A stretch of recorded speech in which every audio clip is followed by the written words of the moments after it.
This I shepherd, I shall not want him, because I like down in a green pasture, him leadeth I beside still water them, him restoreth I soul, him leadeth I in the path of righteousness for him name's sake. Yea! Though I rasta, I go walk through the valley of the shadow of death, I can't fear no evil, for thy rod and thy staff them comforted I and I. Uno prepare a table before I. In the presence of our enemy them, uno anointed I head with uno oil, my cup runneth over. Surely goodness and mercy I go follow I all the days of I life. Me I go dwell in the house of the Lord God. Ja kadema we grow mabe. How my house of Bolisa I done water it was clear for. How what are you mo who you all done? This is the Black Pot, aka Kukushunemo, where we speak truth to power. Now here we don't criticize, but if we must, it would only be on one condition: to build and not to destroy. That is why we keep saying we are in the service of God and country. Again, here we are not neutral. And we have never claimed to be. Because we are not. We have actually taken sides. The side of the truth. And my name, Black Rasta. Now in every traditional African home there is a black pot, and each time this black pot sits on the fire there is something super sumptuous cooking, ingredients of so many different types, shapes and sizes, aromas and even flavors. Put aside all their differences and relocate into the black pot, where they are subjected to some really good amount of heating. At the end of the day they produce sumptuous food in all this palatability for the nourishment of the family in its whole entirety. This is what we literally do here. We pick up ideas from all walks of life, all and sundry, the rank and file of our people, right from the crowns of their heads all the way down to the soles of their feet. And then we subject these ideas to some crucial forensic scrutiny, right after which we tease out the creme de la creme of the ideas and use that for the development of our people, our continent, our land. This is the Black Pot, aka Kukushunemo, where we speak truth to power ultimately. This is the headquarters of the truth. It is the habitat of the truth. Yes, it is the domicile of the truth. It is the hometown of the truth. This is the bedroom of the truth. This is the address of the truth. Oh, this is the truth. It's the Black Pot, aka Kukushunemo, where we speak truth to power. We are live on Facebook. We are also live on YouTube. Oh my God, share the broadcast so many more people can be part of this, please. Our numbers are scrolling on the screen. Pick up the numbers and do business with us. Maybe you have a story that is so dear to your heart you want us to follow up on. It's all in the service of God and country. It's absolutely for free. A mere handshake of thank you is enough.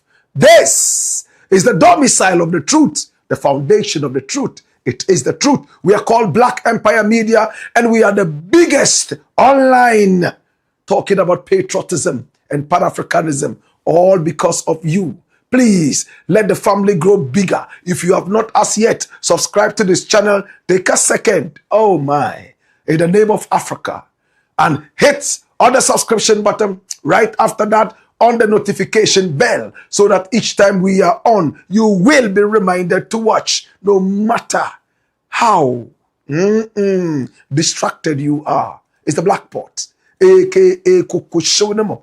And here, we speak truth to power. Come here. Now, today we have a number of stories we want to share with you. Deep exclusives. Hey, we spoke with the Honorable Ohene Kwame Frimpong all the way from his detention base in Amsterdam. We shall talk to you about that. And it's deep. Much more, my brother, my sister. Oh my God. I can't wait to jump into action. In the interim, can I just say thank you to our numerous, beautiful, wonderful sponsors. I want to say thank you so much to all the sponsors who are here and those who are yet to come. We love you and we see you coming. Now, turn every single experience, oh yes, of yours, in the bathroom, in the shower, into a royal one. Oh yes, with Tesori Doriente.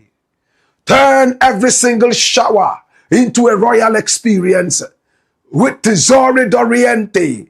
It is a shower gel extraordinaire. Pour a little bit of it in the middle of your palm. Shake up the bath water. Just watch how it grows into a rich ladder of foam. Let it nourish your skin. Get into your pores and clean up your pores. And also make your skin glow like the morning sun. Look how my skin is glowing. Tesori Doriente. Hey, and it smells like heaven. It is Edenic. Can I tell you more? Now, this is Italian. Oh my God. Yes, yes, yes, technology. Coupled with African raw materials, giving you that premium quality, made super affordable. Hey, Tesori Doriente comes in several fragrances and not flavors because these are natural. They have the Ikigai. They have the Karma. They have the Forest Therapy. They also have the Royal Oud. And they also have the Persian Dream and even more. This is Tesori Doriente. Italian technology coming together into a beautiful romantic relationship with African raw materials, giving you that premium quality. My brother, my sister, and it's most affordable. It is proudly distributed in Ghana by Daddy Ash Limited. Oh, now for bulk purchases and enquiries, please call Daddy Ash Limited on 0244 772599. Tesori Doriente. Turn every single shower into a royal experience. This is the Blakk Pot, aka Kukushodomo. And here we speak truth to power. We are also sponsored by the kind courtesy of Millennium Insurance. And when we talk about Millennium Insurance, we're talking about your trustworthy partner. Hey, not every insurance is an assurance. Some of it may try to cover you like a plaster, but ultimately it's a disaster. That is why we are bringing you together with your trustworthy partner. Oh Lord, what kind of insurance do you require? Motor insurance policy, third party or comprehensive? Hey, you want to insure your vehicle against burglary, theft, fires, and what have you? No problem. You are the right place. Millennium Insurance. Hey, personal accident and group personal accident insurance 24/7. You are covered. Oh Lord. Please take a small trip. Visit our sales portal at sales.millenniuminsurancegh.com.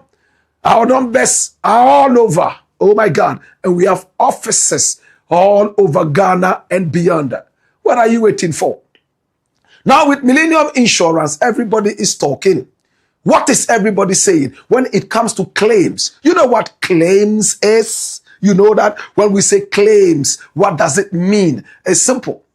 Now, when you insure something and something bad happens to the something, you would have to go to the insurance company and be replenished. That is what I'm talking about. For instance, if you insure a car, comprehensive, and the car gets stolen, or the car gets burnt, or the car, in fact, something bad happens to it, you get a brand new car. Oh yes, Millennium Insurance is so good at that. Some insurance companies will drag their feet, pussyfoot, and stonewall. But when it comes to Millennium Insurance, we are noted for giving the claims quickly because we believe in bringing you back to the right footing. My brother, travel experience we will give to you. Just come for your travel insurance. Where are you traveling to? We will take you there and bring you back in ultimate safety. Millennium Insurance, your trustworthy partner. Please pick up the numbers on the screen and deal with us so that you would totally be covered 24/7 and beyond. This It's a black pot, aka Kukushonemo. And here we speak truth to power. We are also sponsored by the kind courtesy of Lemfi. When we talk about Lemfi, we're talking about transferring money from America, England, all over Europe, Canada, all the way into Ghana. Now, in the days, you would have to run and locate a certain building, sweating like a pregnant alligator. Then you join a certain queue, still sweating, oh my God, until it is your turn to send money to Ghana. And even with that, it took days. Sometimes it got lost. Hey, there is a new narrative, and that is Lemfi. Now, Lemfi is most authentic. Hey, when you send money via Lemfi, we all know you can track it. It even arrives in just seconds. So you don't even have time to track it. It arrives before you even think about tracking it. This is Lemfi we're talking about. Hey, if you are a first-time sender and you are sending for America or Canada, $100 and beyond, we give you $20 back. That is what is called the cash back. Oh yes, just to say thank you for appreciating the work we do at Lemfi. Oh my God. Number two, if you are sending money from Europe, I'm talking about in euro, no problem. 100 euro and beyond, we give you 10 euros back. And if you're sending from Great Britain, British pounds, 100 and beyond, we give you 10 pounds sterling back. That is what is called a cash back. But on one condition, you must use the referral code. And that referral code is what is on your screen right now. One RASTA. RASTA bakupe. Mpese bakupe. One RASTA. Once you use that, everything is everything. And keep using it any other time you are sending money to Ghana. You get a special bonus. Can I tell you more? No transfer fees. And you get the most competitive rates. And within seconds, the recipient gets it. Either in their Momo account or right in their bank account. The choice is yours. Like Captain Planet. Let all our powers combine. And when our powers combine, wind, air, fire, you have Lemfi.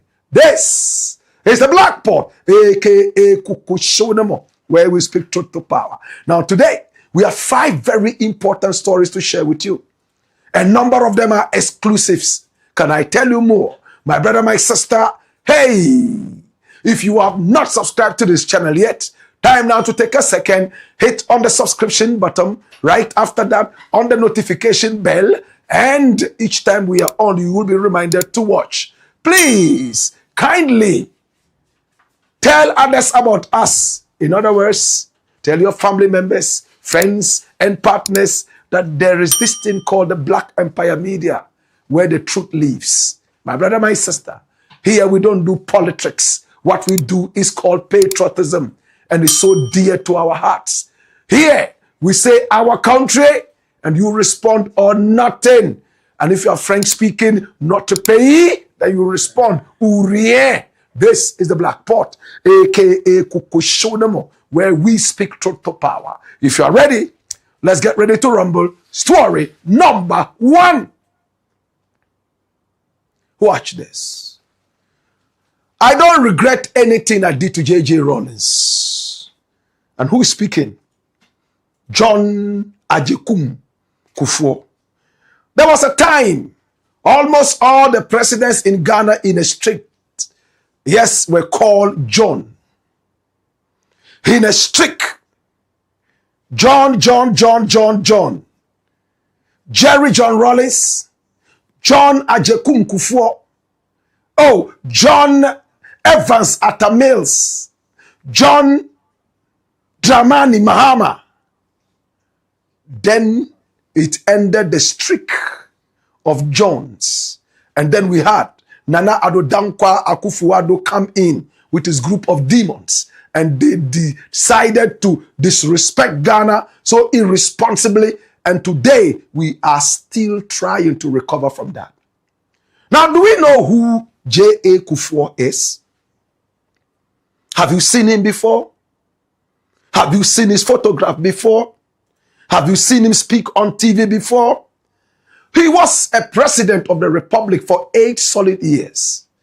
He was the one who redenominated the Ghanaian currency and brought it at par with the American dollar on paper. But of course, my brother, my sister, we all know what redenomination is. From that time, we have lived under that redenomination till now.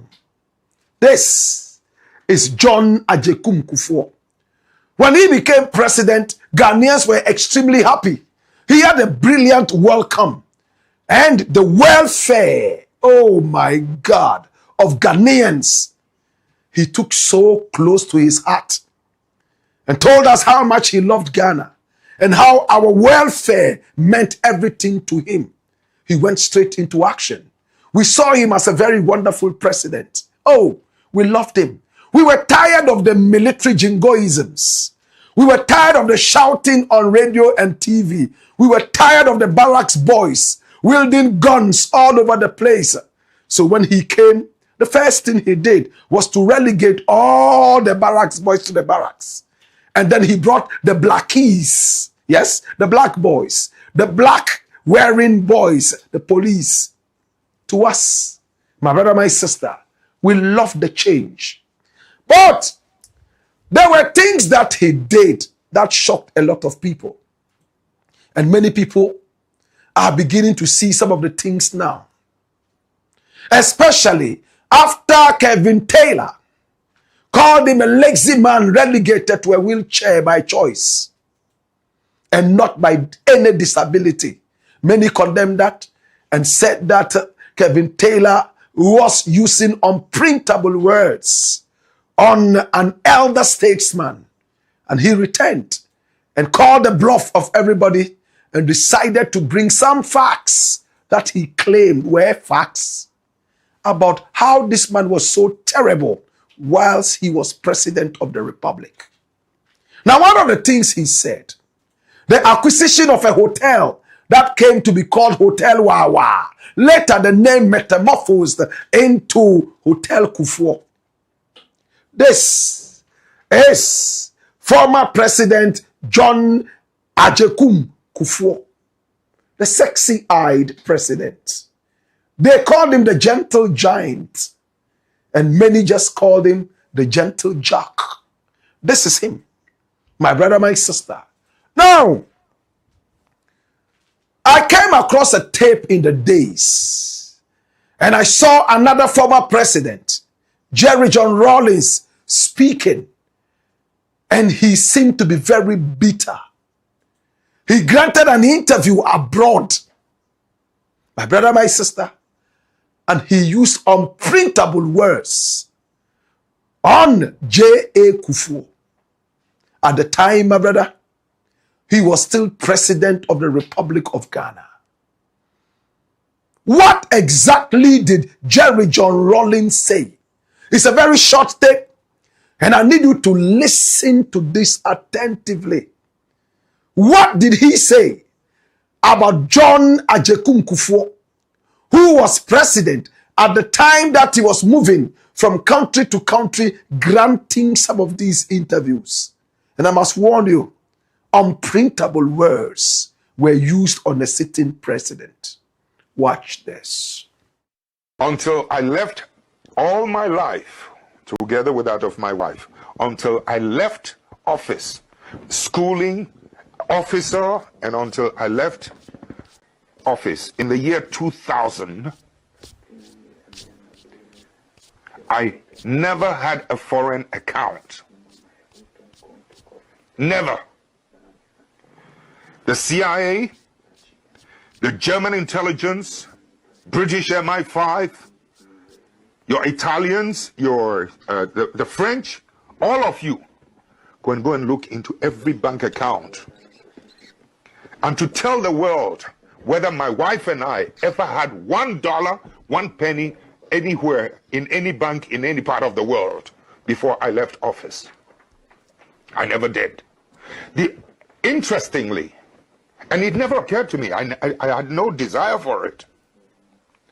The only time it struck me that I needed a foreign money was when my wife was ill. And it was a situation we could not deal in my country, in Ghana. You know, and we looked for the most affordable place, which was in a university in Europe. That was the first time I suddenly realized how naked I was in terms of, I couldn't even save my wife's life, a very noble lady who had been through trying times with me. That's when I started calling around the world, friends, can you help, etc. So having no account, oh, by the way, before I left office, we knew she was going to have this operation, so we had even put a little money aside. I think it was about $22,000 it was going to cost us. My wife is asthmatic, and over the years, it has developed its side effects, you know, both in her intestines and other complicated places. So it was going to be quite an expensive, this thing. And you listen to me carefully. I was looking around the world. Can anybody help me? It's not for myself. I have no account. This is the address of the hospital. This is how much it's going to cost. I mean, it was the most shocking, painful experience I'd been across, that I could hardly get any assistance early enough. My government, who knew, the new government, who had taken over from me, who knew I needed help, and that we had made preparations, refused. On the last day before we were to leave, she was supposed to be on the operation table on the 22nd of a certain month. 2 days before, that's when I got a letter from the president's office, a 3-page letter, conditions I had to fill, a whole lot of rubbish. We got a ticket, we flew to London. This president, or this man who was a president who had been in office for almost 20 years, 10 years, 18, plus whatever it is, 8 plus. On the last day before we were to leave, she was supposed to be on the operation table on the 22nd of a certain month. 2 days before, that's when I got a letter from the president's office, a 3-page letter, conditions I had to fill, a whole lot of rubbish. We got a ticket, we flew to London. This president, or this man who was a president who had been in office for almost 20 years, 10 years, 18, plus whatever it is, 8 plus another 2, almost 19, 20 years. I had no dollar account anywhere, and I had to stop in London to borrow money from someone so that I could go and do my wife's operation. You listen to me carefully. About 8,000, you know, to take care of her needs, etc., into the hotel. 22,000 it was going to cost us, either dollars or euro, I think it was dollars, into the hospital. When the operation, after a while, I had to leave and go back to Ghana and left her. Here's the shocking part of it. After the operation was done, on borrowed money, people don't believe it, but it's true. On borrowed money, when the operation was done, she was discharged into the hotel so that she could be brought in once in a while, you know, for checkup, a review. Can you believe that when the driver of the embassy under the new government informed the ambassador that I have to take Mrs. Rawlings, you know, for a review, the ambassador said no. In Switzerland, the Ghanaian ambassador, it happened in Switzerland, said no. The driver was so shocked, he put the embassy car key on the table, went and used his own personal car to go and drive my wife to the hospital for the review.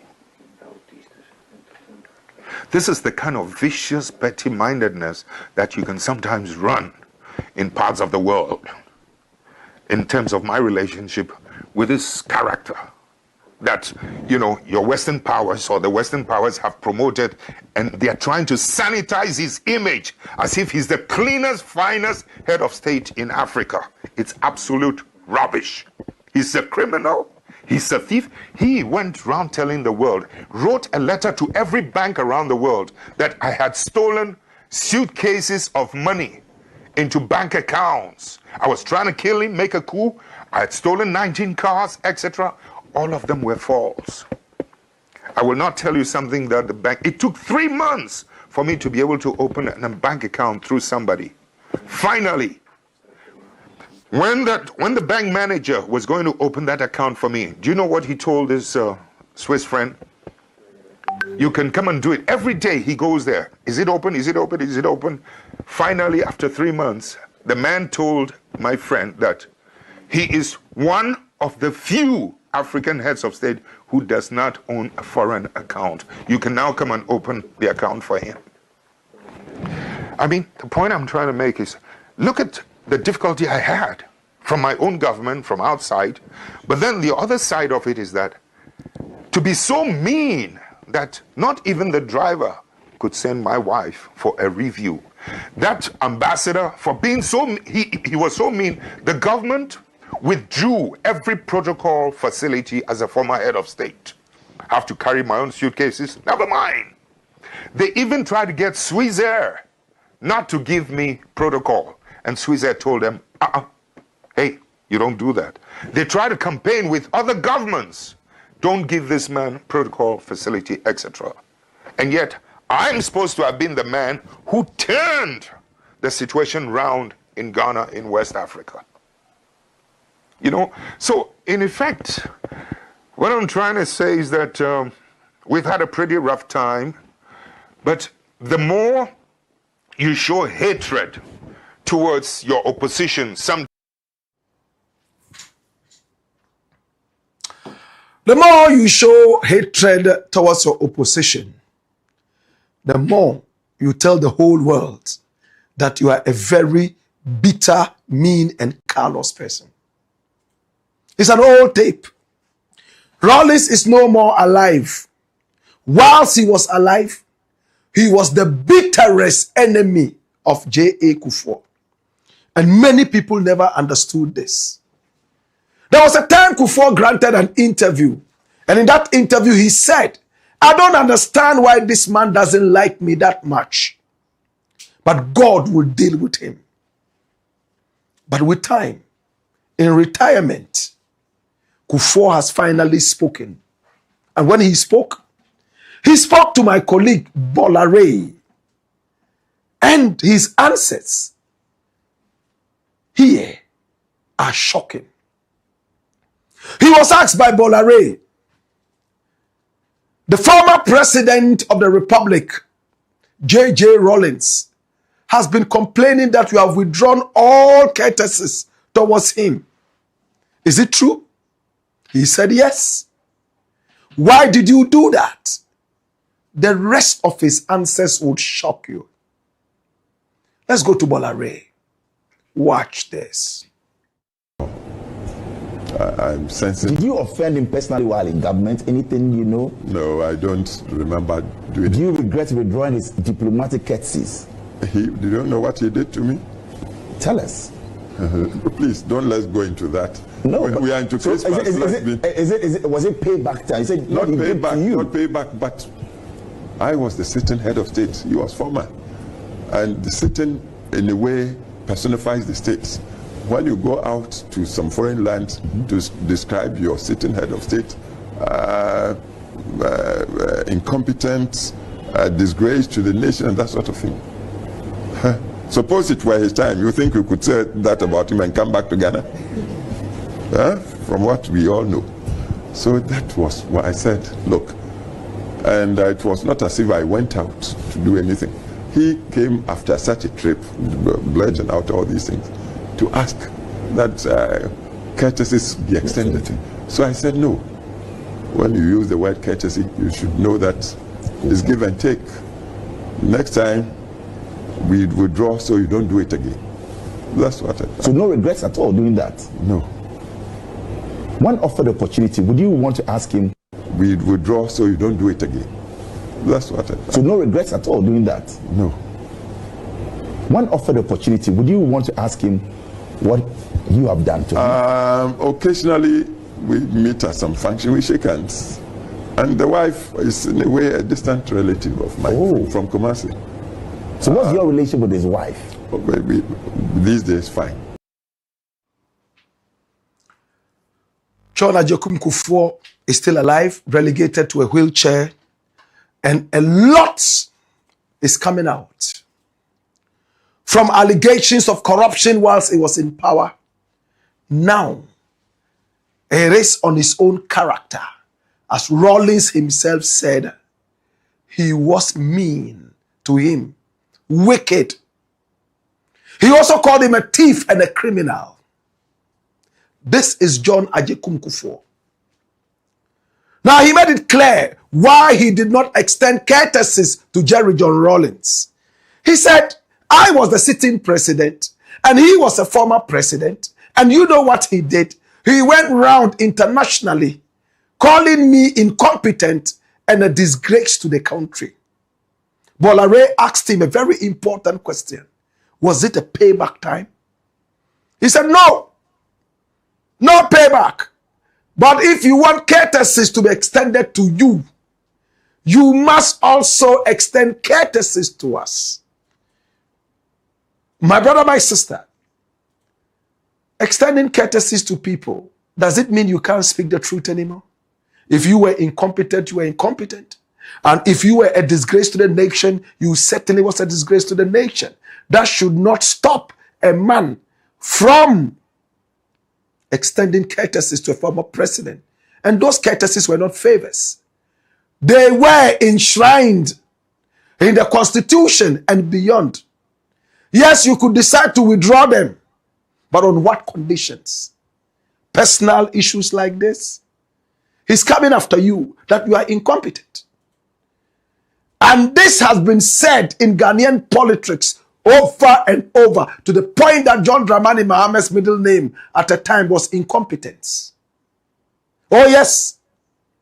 Mahmoud Bawumia, PhD, my brother, my sister, called him incompetent so many times, umpteen number of times, that he was at a point a living testimony of incompetence. And we voted him out of power. But nobody ever decided to pull back courtesies to anybody like that. Even though John Dramani Mahama later also complained that some courtesies were taken away from him. What do you think about this thing that J.A. KUFFOUR said? He called me incompetent. He said I was a disgrace to the nation. And if you use the word courtesy, it means that you have to be courteous to me too. Even if I am incompetent, even if I am a disgrace to the nation. I thought that was very, very childish and infantile. You have to treat a former president the way you want to be treated when you are out of power. Let him go around and say all the things that he said, but the fact that he has ever been a president, do not deny him his courtesies. My brother, my sister, but at the end of it all, they never were friends again until Rawlings died. And he was interviewed and asked, do you regret it? He said, no. You don't? No, I don't. Because of all these things he did to me. What did he do to KUFFOUR? He granted interviews. And in those interviews, he called him incompetent and a disgrace to Ghana. And that was enough for him to be that vindictive, childishly. And he's still sitting there saying he doesn't regret it. It's a shame. It's a shame. Now those courtesies, my brother, my sister, are not really courtesies. They are not favors. He's entitled to those. My brother, my sister, a former president is entitled to some of these things. Yes, you could make yourself a dictator and a mean person and withdraw those courtesies, but that doesn't make it right. His wife was ill. He came to get support. No, you called me incompetent. I won't give you that. Now the wife goes for the operation on borrowed money. Now they have to drive the wife to the hospital for review. No, don't give it to him because he called me incompetent. He called me a disgrace to the state. I will show him where power lies. And you heard him in his demeanor. I was the sitting president, and he was the former. Can we govern our country like this? On this infantile vindictiveness? Can we? Can we behave as the adults and mature people that we are and say that, you know what? Ignore all these things he's saying. If he calls me incompetent and the whole world sees me in a different way, then it's his word against my word. He calls me a disgrace to the people of Ghana, yet the people of Ghana love me. Is he not like a madman going around trying to tarnish my image, yet everybody endorses me? No, Kufuor said no. He will deal with him. And he dealt with him. This was something Rawlings took to his grave.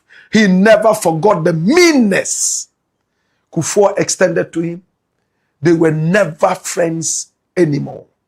The closest he got to being friends with the family again was when he took a dance with Nana Konadu Rawlings. And later, it looked like Nana Konadu decided to put away the pain that she personally went through in the hands of Kufuor. She was the sick person, not Rawlings. She was the one who went for that expensive operation in Switzerland. She was the one who was denied the right to see the doctor for review. But she decided to have a big heart and say, you know what? One day we all will be in that warm, hot grave. Forgive him. Much as she tried to speak with her husband to forget about some of these things and move on, Rawlings would never, ever forget this. He had it in his heart, so angry and bitter, because he was entitled to the fact that he was in power for about 9 solid years and even beyond. And he was the one who turned everything around, in his own words, for Ghana and West Africa. And to be treated like that, there was no way he was ever going to forget this. And if it was in the days of the revolution, I am sure that some people would have had hot bullets racing through their brains and shattering their skulls into pieces. Thank God, those days are gone. I'll conclude on this. Now, when you talk about Ghanaian presidents, Nkrumah is in his own class. Rawlings came in with his so-called revolution, killed a lot of people, but he achieved a lot of positives. Okay? Kufuor came in and replaced a pseudo-military government and took us on an 8-year haul. Many Ghanaians loved him. We turned a blind eye to almost everything wrong that he did. But now, John Dramani Mahama has come on and he's showing us a leadership that has some semblance with the leadership of Kwame Nkrumah. And now, Ghanaians have had their eyes open to true democracy, probity, and accountability. And they are going back into the archives and finding out who took what from us. Was it legal? Was it illegal? And today, it looks like some people are getting their bouquet of flowers. Some of the flowers are bloody. Some are bitter like lime. And it looks like Kufuor is beginning to get his bitter like lime bouquet of flowers. It's the blackboard, a.k.a. Kukushonemo. And here we speak truth to power. Story number 2. Watch this. Dodo. We spoke with FBI arrested MP. I will return to Parliament soon. Wow. Who are we talking about? His name is Ohene Kwame Frimpong. He's a man I've known. We met on 2 beautiful occasions. My brother, my sister, both in Accra. There was a time he was looking for somebody, and not just anybody, but one person, Blakk Rasta, to man his radio station. Because in his heydays, he saw only Blakk Rasta as the guy who would make him listen to radio. When he grew and became rich and put up a radio station, there was only one name in his mind. If this person is not on my radio, then it's not a radio. It's probably a video or a rodeo. So he approached me via phone, introduced himself to me, and told me who he was, and that he knew I didn't know him because he was not a politician, but he was a businessman. And told me, you know what? I have one request. Do me a favor. I have a radio station in Agogo. It's called Salt FM. Nobody ever sits on that radio station and makes me feel like listening to the radio, except you. I know you are gainfully employed, but whatever you are earning at your radio station, I want to be humble enough to tell you I'll give you 10 times that. I was shocked. Then I looked at what I was receiving, multiplied it by 10, and I said, Lord God have mercy. This money will do a lot of good for me and my family. We have been through difficult times all these years. This is the breakthrough. And I told him, well, I vowed to myself that I'm going to do everything possible to also have the radio station that I am working with right now to raise the radio to a certain level. He didn't let me land. He said, Blakk, you don't need to come and sit on Salt FM every day. Wherever you are, you can manage it. Once in a while, when you have time, sit on Salt FM and talk. It will make me happy. I had tears in my eyes. Well, I didn't know him, so I decided to speak with my producer, radio producer at the time, Caleb Neboy. I said, a gentleman called me. He said his name is Ohene Kwame Frimpong. And he was talking about me leaving Accra to go to Agogo. And he even said that Agogo is a very natural place. I would enjoy the natural scenery more than Accra. And it looked like he knows exactly what I want. His name is Ohene Kwame Frimpong. OK Frimpong. He said, ah, that man, he's a very kind guy. Hey, Blakk, consider it. Me, I would even join you. He's a very kind man. I was introduced to him by Bolare. We flew together to Dubai once, and he was so kind. Everybody loved him. That was the first endorsement he got. So he asked that I allow him to call me back the following day, and I did. So he called me again and said, Blakk, I need you to go to Agogo and look at the radio station and make a decision. I accepted it. So I drove all the way to Agogo with Oheneba. We were 2 in the car. We drove to Agogo. He had already arranged for 2 rooms in a small hotel in Agogo. And we drove around Agogo. The scenery, the beauty. Oh, there was this NDC chief in the area. I'm trying to remember his name. Something Sapon. You know? Yes, something Sapon. NDC. The father of AJ Sapon. We went to the house there. Oh, nice area. We love the place. And then we spoke to the people. We didn't even need to speak with the people. All the Pragya in town, you know, Pragya, those small, you know, I don't know what to call them, bicycles or tricycles or mini cars or whatever. Motorcycles, mini motor, something. They all had the photo of OK Frimpong there. I was overwhelmed. And when I spoke to the people, in fact, for them, he was next to God. I looked at Salt FM. I was there. I even took photographs right in the studio. Hey, state-of-the-art equipment. I spoke with the workers. They were not really making money, but the man was paying them from his own pockets. They were all full of praise for him. They allowed me into his office.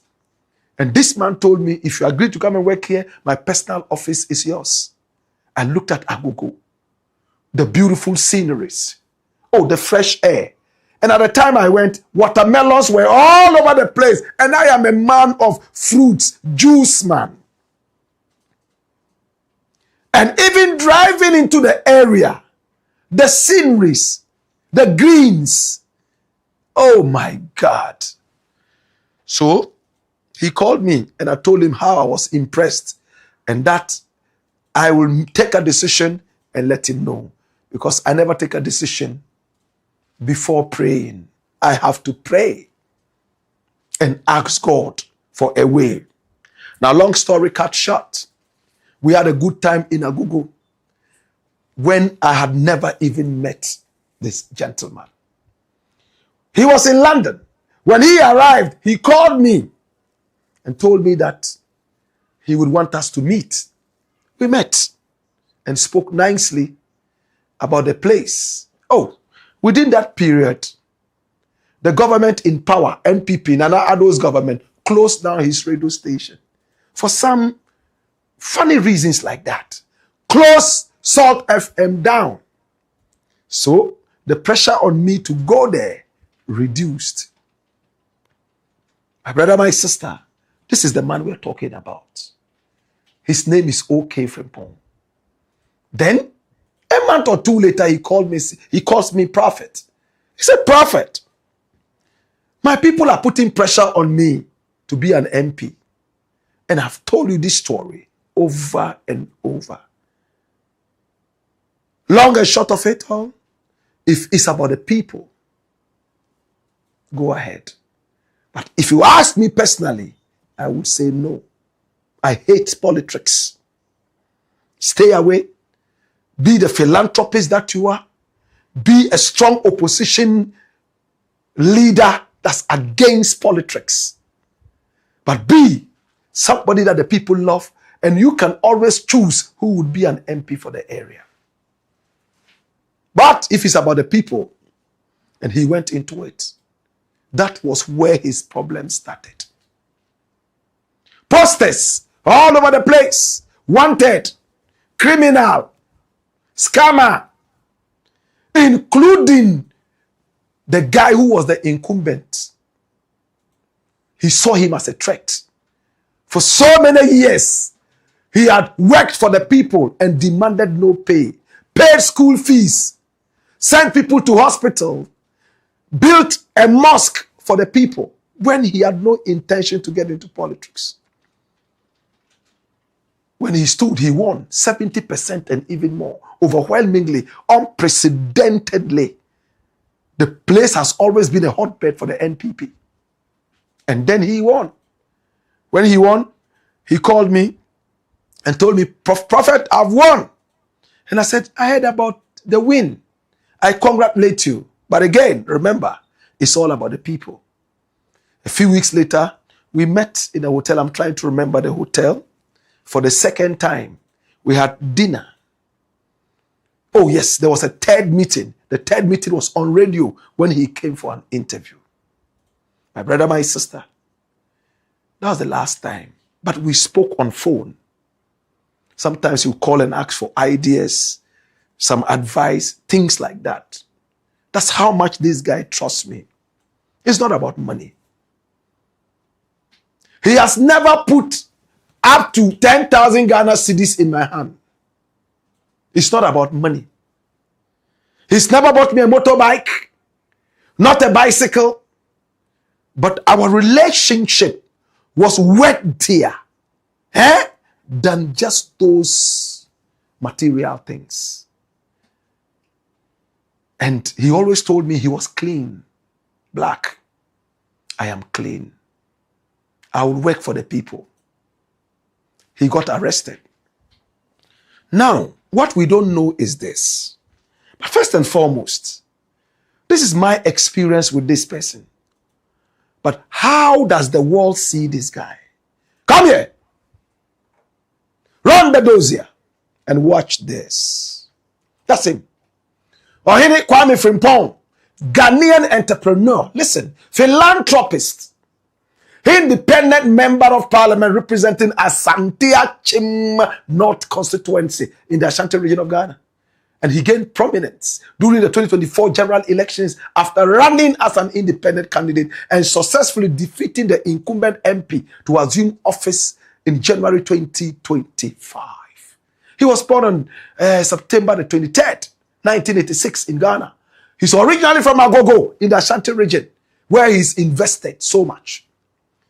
He went to school at Cosmos Preparatory School in La Paz, right here in Accra. That is OK Frimpong. Flip and pay attention. Follow me. Okay? Now, he did his secondary education at Agri Memorial AME Zion Senior High School. And then he obtained his first degree from Central University College in Accra before pursuing an executive diploma at the College of Haringey, Enfield, and Northeast London, Cornell, in the United Kingdom. Now, before entering active politics, and remember this, Frimpong built a diverse portfolio as an investor and a business owner in Ghana and the United States. Salt FM and Salt Media. He founded this media conglomerate, which established the first major television and radio network in Agogo. Agogo had no radio. He was the first to bring a radio to Agogo, for Agogo people to listen to their own voices. It took him. But we're saying something interesting here. My God. Now he operated Salt 95.9 FM and then Salt TV, the online portal, saltfmonline.com. Oh, yes. But this is the most important part of who OK Frimpong is. Food and beverages. He serves as the majority shareholder and executive chairman of Wealth Bridge Limited, the company behind Cups Original Bofruit Puff Puff. Remember Bofruit Puff Puff? A commercial breakfast delicacy mix sold in Ghana and the UK. He also owns the New Grace, an African restaurant located in Chicago, United States of America. Hey. Now he has other ventures, and this is where the problem may be coming from. He has the KLF Forex Bureau, which is on the Spintex Road in Accra. He has Real Estate Holdings and the Smart Group of companies which manufactures hygiene sanitizers. That's the kind of businessman he is. He entered active politics and then he won the seat for Asante Achim, not the first time ever as an independent person. Hey, the people believe him. They love him so much. And in his philanthropy, he's won a number of awards, supported so many different schools. And this is interesting. Through his Smart Frimpong Foundation, he has supported widows, financed medical bills for pregnant women, and funded local educational infrastructure, including a classroom block at the Xavier MA School in Agogo. His most notable community project was funding the reconstruction and expansion of the Agogo Central Mosque, which earned him citations of honor, from which he earned, in fact, citations of honor from Asante Hene Otufo Osetutu II himself and the national chief imam. And the mosque is called Masjidul Kwame Frimpong. First time I'm hearing the name of a mosque like that. Hey! His business and humanitarian efforts earned him several accolades, including African Young Entrepreneur of the Year at the 2021 African Achievers Awards and Emerging Media CEO of the Year. And this is where we are now. 5 days ago, the FBI grabbed him. They grabbed him.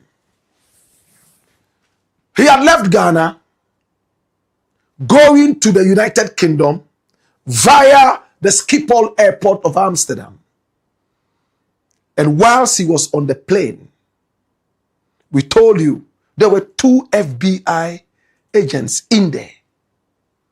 When the plane arrived, people were waiting to come out, but the doors were closed. People became uneasy. Then the gate opened all of a sudden, and 2 people went up and joined the 2 who were already seated in there. They walked straight to OK Frimpong and spoke with him and told him that courteously they needed to take him out first so that they could talk to him about A, B, C, D. And he said, okay. And they walked him down away before the gates were finally opened for everybody to come down. He was on the plane with a sitting MP from Kumasi, Frank Amwakoyene. My brother, my sister, they took him in and the conversation started. We heard about romance scam. We heard so much about wire fraud. And so much money is being peddled around. Today, my brother, my sister, the Dutch authorities, normally when you are in detention, they will give you the chance in one day to speak with one person. When they gave him the opportunity, you have the opportunity to speak with one person. You have 5 minutes. Who do you want to call? He said, Blakk Rasta. Really? Okay. What's your relationship with him? Oh, he's my friend. And then I woke up this morning to a missed call. And when I saw the number, I tried to call back, but it would not go through. About 2 hours later, the same number called, and when I answered, it was his voice. Oh my God. He said, Blakk. And he was speaking Twi to me. We normally would speak English and add a little bit of Twi. Blakk. Omuma me kwai say me friend nipa ba ko. And I me say, una me frɛ. Say, oh, okay, me da say. Na yakuma nyina tu. Asem no ya no kra na. O si Blakk. Asem a kukɔ so ɛwɔ radio ni TV so nyina no. Yen ka ho hwe. Na ye ba enche bia. Oho na asem no. Beka no ye. Na nyina enya no kre. Enya no kre. Omo fa me no. There was only one thing they said. Omo si money laundering. Omo nka romance can be anchre. Nothing else. But Matiti saying a romance crime and as fraud and as say. When he spoke, I froze.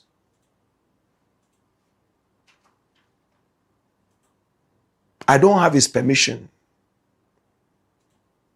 to play you this tape. But I think it is all for good. This is a bit of what he said to me when I asked him a very important question. Watch this. Now, romance camera, homo eka wasem so. Me. I can make a say, Minia. Asemuntia, omo detaining me, omo katre me say. Asemno eye to do with money laundering. Bibian ka hobim. Wow, I'm happy. Bibian ka hobim. But how nipa better can't give me that. I say, will be say 100 million, will be say 335. But to God be the glory. Men can be brave. Now you must come out more. I can answer me so. Me. I can make a say. Mina. I say, omo detain me, omo catch them and say, I say, no, to do with money laundering. Did you come home? Wow, I'm happy. Did you come home? But oh, Nipa, but can't give me that. I say, will be say 100 million, will be say 335. But to God be the glory. Men can be brave.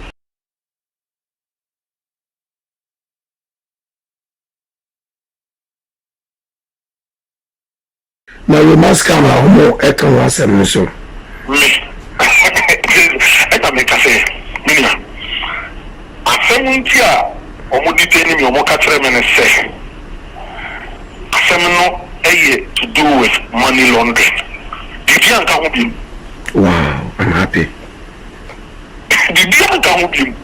But oh, Nipa, but can't give me that. I say, will be say 100 million, will be say 335. But to God be the glory. Men can be brave. Assemble dear Martini, but main country, to God be the glory. I hope this brings a certain reassurance to the people of Asante Achim North and the people of Ghana who love this man. Nobody is bigger than Ghana. Where a crime has been committed, we will go full length and full-fledged to deal with it. He didn't know that I tried a certain quick recording. That's why the tape is so bad, because it's not professional. I wanted to keep it so that when he returned, then I'll tell him, thank you so much, you honored me. When they gave you one chance to speak to one person, you chose me. You don't know what that means to me. You could have called your mother. You could have called your father. You could have called your wife. You could have called your constituency, whoever. You could have even called Alban Backbin. But you decide to call me. But that's the trust he had. Quick! I wanted to keep this recording and cherish it forever. But upon further thoughts, I just felt that you deserve to listen to this small part. You heard his reaction. It was a romance scam. He laughed and said, hey, romance scam, bang. I've never been involved in any romance scam. All they have told me so far is money laundering.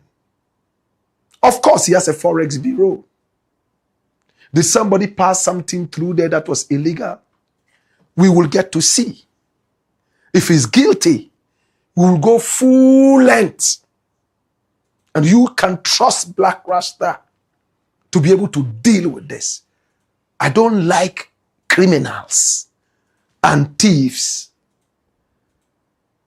If it's something that happened in the past, I hear. But remember that crime has no expiry date. We might not go headlong and chastise you so hard because you have demonstrated that you have become a better person. And we all become better people. I did something 40 years ago. I slapped a certain woman and she lost her tooth. I have become a man of God now. I'm fighting against violence and whatever. If after 40 years this matter comes up, I am sure people will look at the track record. After what I did, how did I rescue myself? And they might not be as harsh on me as they would have if I hadn't changed. Am I making sense? My brother, my sister. Now, OK, Frimpong told me another thing. He said the Parliament of Ghana is helping a lot. Now, there is an MP from the Volta region. He's called Roxy Nelson Dafiamekpo. This guy, I like him. Dafia Mekpo. He said there was an international warrant for the arrest of OK Frimpong from April. They are just getting to hear about it now. So the FBI, after all the investigations from 2019, decided that it was time to clamp OK Frimpong down from April. The Parliament of Ghana is also in the melee supporting OK Frimpong. And they've even brought in a lawyer by name Joe Appiah. And Joe Appiah is the one who is the personal lawyer of OK Frimpong right now as we speak. But remember, they gave him only 5 minutes to speak with me. We were still speaking when it went, me. 5 minutes was up. But I had heard everything I needed to hear. Again, nobody is bigger than Ghana. Dash. If he is innocent, may he come back and even become more famous. Because sometimes some of these things, they rather put you in the limelight. And that will put pressure on you to even deliver more and be a better person. But if he is guilty, oh my God, I will be the person to throw the first stone. And you would follow. Because nobody is bigger than Ghana. In conclusion, he told me, Blakk, watch it. I am returning to the parliament soon. It's the Blakk Pot, a.k.a. Kukushonomo, where we speak truth to power. When we return, we got more. Hey-ya! Hey-yo! Kai! Why? Why-yo!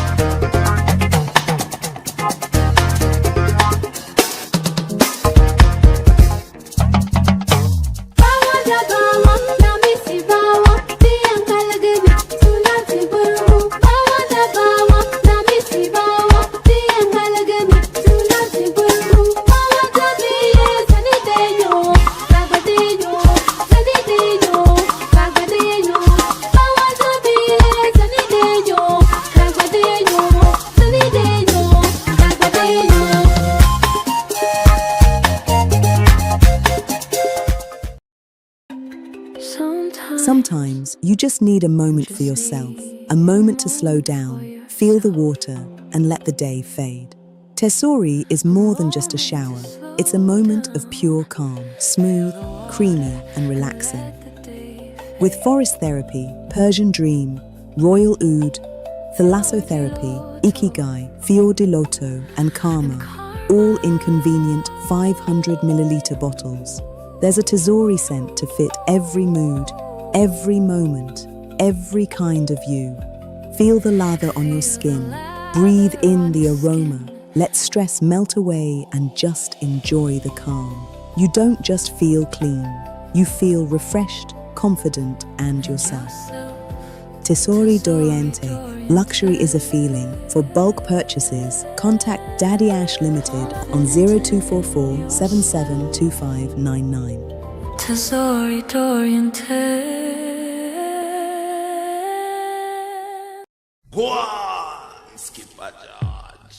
Blakk Pot, Kukushonomo. He's the Blakk Pot, a.k.a. Kukushonomo. And here we speak truth to power. This is the home of exclusives. Not just exclusives, heart exclusives. When we say it here, it takes them 6 million years to break it. It's the Blakk Pot. And thanks to you, we are number one. Remember, here we don't do politics. What we do is called patriotism. We love you. We appreciate you. Hit on the subscription button. Right after that, on the notification bell, so that each time we are on, you will be reminded to watch. Recommend us to family and friends. We are the most authentic. And you know that. Story number 3. 3. Kaidodo. Angry actor. Kanayo or Kanaya. Worse than Strait of HORMUZ. Should Nigerians start to attack South Africans back? Kanayo or Kanaya is a Nigerian actor par excellence. This guy. We all have seen him in several Nigerian movies. He's so versatile. The only role he cannot play in a movie is a day-old baby. Any other role, man or woman, animal, ghost, any role this guy here can perform. This is Kanayo or Kanaya. Recently, in fact, a few years back, he decided to study law. And he is a lawyer now. This is Kanayo or Kanaya. Now, in South Africa, a lot of African people are being targeted, sometimes being beaten to death, like we see here. My brother, my sister. A couple of days ago, Sky News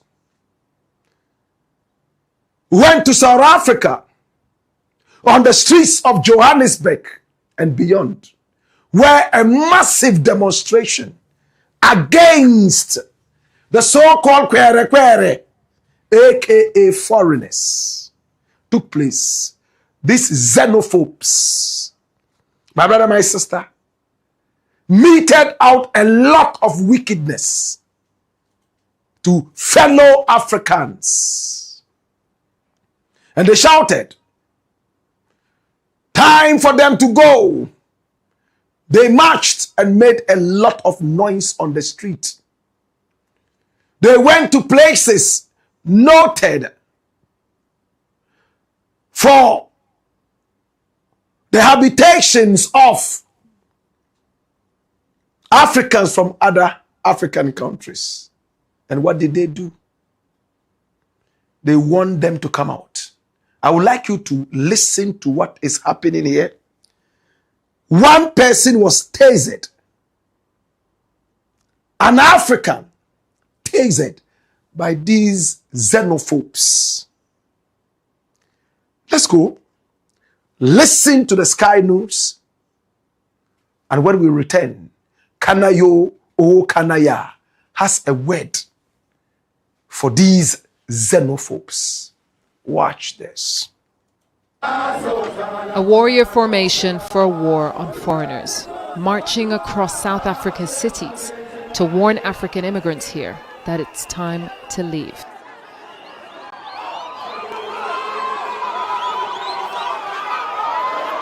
The leaders of this march are saying that it's peaceful, but it doesn't feel peaceful. They're brandishing weapons. They're in the heart of Johannesburg's central business district, making it clear to everyone here that they do not welcome African foreign nationals. As the city's residents navigate through hundreds of protesters, they're targeted and attacked. He just tasered him. Feels like a witch hunt. They keep pointing out people that they think may be foreign and then attacking them. We just saw a man get tasered on the side of the street. Are you stopping any acts of violence, or are you just organizing the march?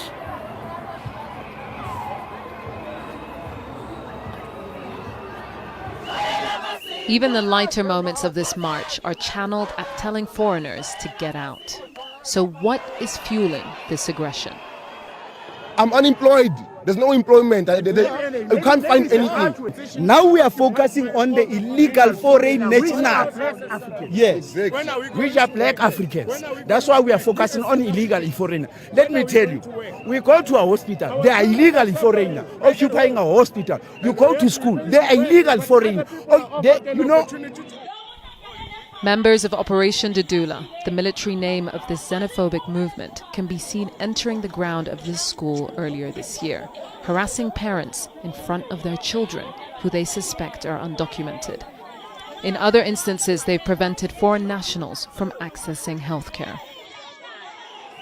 High unemployment and economic inequality has entrenched poverty in South Africa.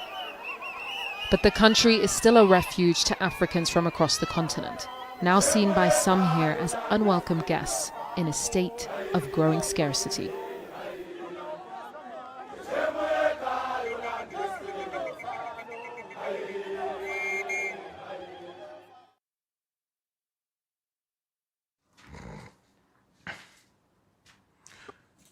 By the kind courtesy dash of Sky News, you saw a man tasered,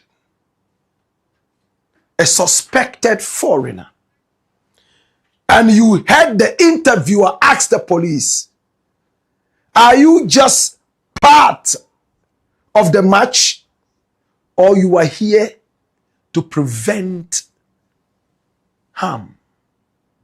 No answer. They march all the way to an area noted for the quere and want everybody there to leave. They say they have no jobs, so they are going. But the thing is that they are attacking people on the streets. Kanayo, oh Kanayo. My brother, my sister is angry. BBC Pidgin caught up with him and asked him what he felt about this whole thing. And his answer is that of anger. He said, you saw what happened at the Strait of HORMUZ in Iran. That pathway. If we Nigerians decide to attack back South Africans, which we don't intend to do, it will be worse than the Strait of HORMUZ. Listen to him speak Pidgin, struggling to keep up with the Pidgin. Time after time, he would add plain English. But this is BBC Pidgin. Watch this. Meet South African government. Tell them, say, we Africans. May they remember the thing where we do for them when Obasanjo was head of state and so on. We know the talk say, make they allow every Nigerian worker enter South Africa. But the question where Africans go ask, they say, now be immigration there for airport, Nigerians they enter. It's either they are letting in people without papers. Okay, you let me in through your immigration. You can't call me illegal immigrant. We're not the worker well now. So this thing needs to be investigated. Make the know say people will enter, how they take enter. Now where they don't enter. Is there any way of talking with the government of your country, make the tell them say these people no enter well, make the come rectify. You get some countries where they say if you don't enter well, they will say go and do your paper well. But to begin hound Nigerians for street, you know good. To begin hound Zimbabweans for street, you know good. Senegalese, Ghanaians and so on, you know good. At the end of the day, if there's a reprisal attack for any other country, you know we'll go for Africa. It's the worst past the Strait of HORMUZ. Meet South African government.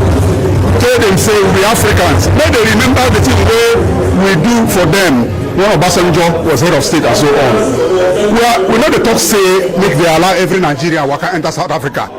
But the question where Africans go ask, they say, now be immigration there for airport, Nigerians they enter. It's either they are letting in people without papers. Okay, you let me in through your immigration. You can't call me illegal immigrant. We're not the worker well now. So this thing needs to be investigated. Make the know say people will enter, how they take enter. Now where they don't enter. Is there any way of talking with the government of your country, make the tell them say these people no enter well, make the come rectify. You get some countries where they say if you don't enter well, they go and do your paper well. But to begin hound Nigerians for street, you know good. To begin hound Zimbabweans for street, you know good. Senegalese, Ghanaians and so on, you know good. At the end of the day, if there's a reprisal attack for any other country, you know we'll go for Africa. You go walk past the Strait of HORMUZ. Meet South African government. Tell them.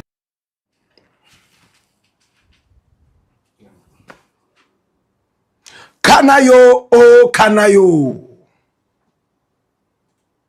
It's not good to attack Nigerians, Zimbabweans, Ghanaians, and other Africans. If there's a problem, let's find out how were they able to break the barriers and borders and enter into South Africa. It's an immigration issue. Immigration should deal with that. If immigration is not dealing with that and the people decide to hit the street, it means you don't even trust your own officials. There's a way this can be handled. But if you continue like this, and we Nigerians also hit the streets against you, it will be worse than the Strait of HORMUZ. This is what we don't want. We don't want reprisals, reprisal attacks. We don't want anybody to go out there and hurt an African, all because of what is happening elsewhere against them. But of course, if this continues, we cannot guarantee that this will remain serene. Our prayer is that they are able to deal with this in South Africa. Our prayer is that the authorities in South Africa will get wiser and stop these xenophobic attacks. These homophobes are so frustrated. A lot of them, even if there were 1 trillion jobs in South Africa, they will still remain unemployed. My brother, my sister, it is what it is, but we will soon tell our grandchildren that there was a time that a stranger came to us and we wholeheartedly opened our doors to him.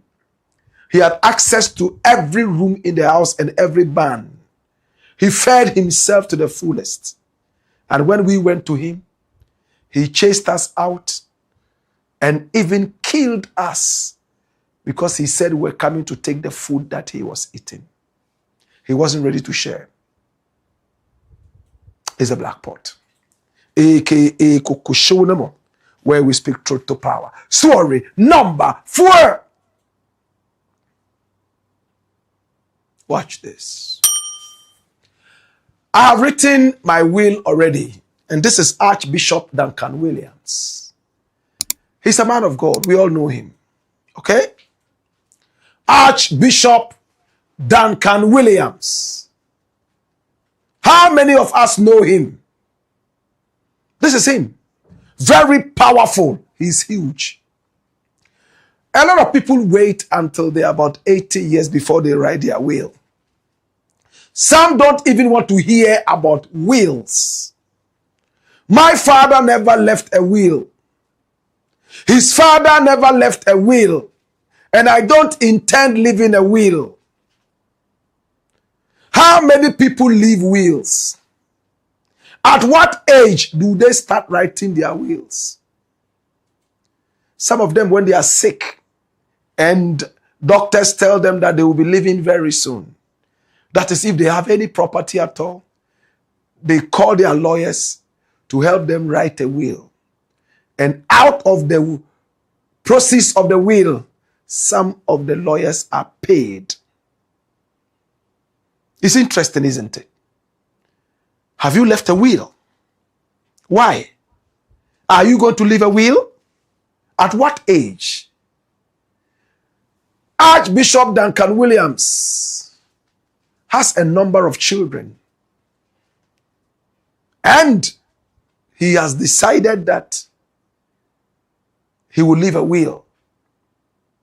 But when the lawyer came to meet with him, he was shocked what was supposed to go into the will. He made it a preaching topic in church, and many were left teary. Their eyes were full of tears, and many humbled themselves. Let us go to the church. Listen to him briefly tell us what happened to him. And he decided that it was time to leave a will. Watch this. Hear me. Even if you live 100 years, it cannot be compared to eternity. Yeah. Even if you live 100 years, one day everybody here is going to go. Are you ready to meet the master? Are you ready to meet your God? When I was writing my will the other day, my lawyer said, there are some few things you need to answer. And I said, what? He said, your ring, your watch, your jewelry, your shoes. Who are you giving it to? And I said, do I need to put that in there? He said, yeah. All that must be, put it in a way, tell me. And I said, my ring, my watch, my jewelry, all will be left. He said, yes. Those of you who have had a surgery before, when you are entering the theater, the operation room, they strip you naked. They give you something to wear and say, please, remove your watch, remove your ring, remove your underwear, remove this, put it all in this basket, push it here, and I'll come back for you. And then the next will come back and say, follow me, like a sheep to the slaughter. And all your money and your jewelry is behind you, and you follow the next like a sheep. And they say, lie down, and you lie down. And they say, tell me your date of birth. By the time you finish talking about your date of birth, you are gone. And you are bluffing. Tell me someone and say, you are bluffing, you. What make you think you can disrespect, dishonor, mishandle people, treat people anyway, anyhow, and get away with it? Who do you think you are? No humility, impunity, arrogance, pride. Why? Turn to somebody and say, why? Why are you like that? Why are you like that? But if people really will humble themselves, if you go to the cemetery and you stand there and you say to somebody's grave, oh, you are powerful, you are wonderful, you are great, they will say nothing. And you are a fool, you are a fool, you are a fool. They won't respond. Until you come to the place where accolades and praise and foolishness and insult don't move you, you don't have oil. I'm telling you. Wow! Powerful word. Did you hear him? When you go to the cemetery and look at a certain grave and say, hey, powerful man, very powerful, you get no response. The same grave you say, foolish man, useless man, you get no answer until you rise to the level where accolades, insults mean nothing to you. You have no oil. It's deep, isn't it? Until you rise to a point where when men praise you, it doesn't swell your head. And when men vilify you, it doesn't shrink you. You are still very mundane. You have no oil.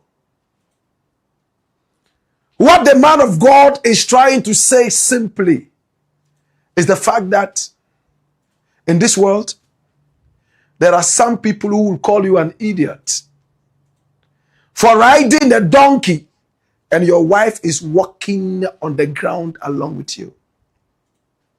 There are some who would ask you to come down and let your wife sit up. And when your wife sits up, another group will call you a fool. Why would you be walking whilst your wife is sitting on the donkey when you could both sit on the donkey? After all, the donkey is a beast of burden. So you jump on the donkey. Then another group meets you. Oh, what wicked people. Two of you with this heavy weight sitting on this weak, innocent, hungry animal that has not even eaten for the past 2 weeks. Wicked people. So you and your wife jump down. You are walking on the ground alongside the donkey. Yet another group meets you. Ah! What stupid people! How could you have a donkey and you are walking and sweating like this? You must be idiots. Whatever you do, people will talk. Most of the time, you have this, your head. There's a brain in it that makes you responsible for your own life. Decide what is good for you. Convince yourself that this is good for you. And no matter what any other person says, they will just add up to what you say. But don't let that subtract that from the good thing that you have upstairs. Because no matter what you do, people will talk about that. And a man on a mission does not get distracted by wayside insults. That's what the man is saying.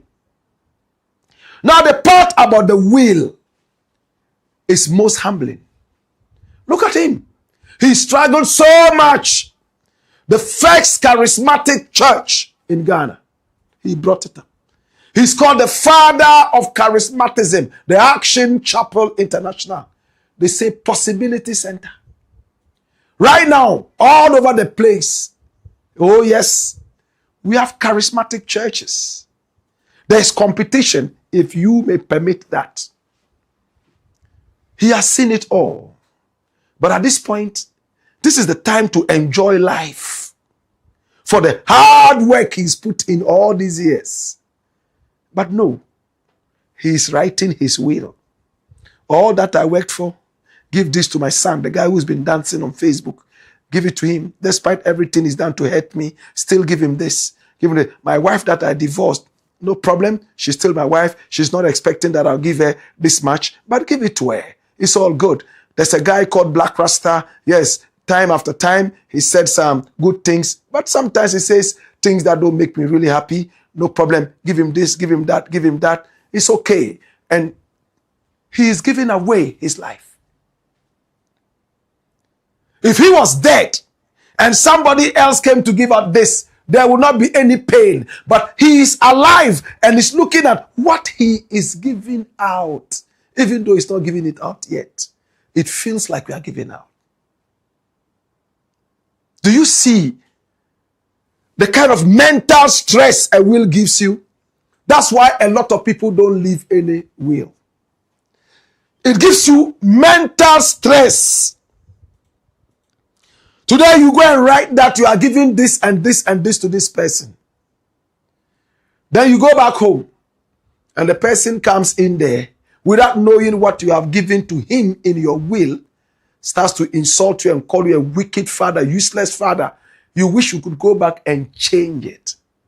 If you are that kind of person who gets distracted by wayside comments, you will write 1,000,000 wills. So many prefer not to leave a will. Just talk to the children, talk to the family to respect each other and share. After all, the person who even worked so hard and brought all these things is leaving everything, let alone you who just inherited it. I love this. At his age, he's written a will. He looks healthy. He looks healthy. He has doctors who take care of him. He takes care of himself. Here he exercises time after time and all that. Don't be fooled by the big stomach. My brother, my sister. But he still remembers that there is something called death. And for me, the take home package is that don't get distracted by wayside comments. Focus on the prize.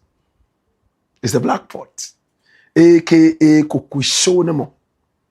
And here we speak truth. Let me tell you this before I go. Why I chose this I almost pushed it away.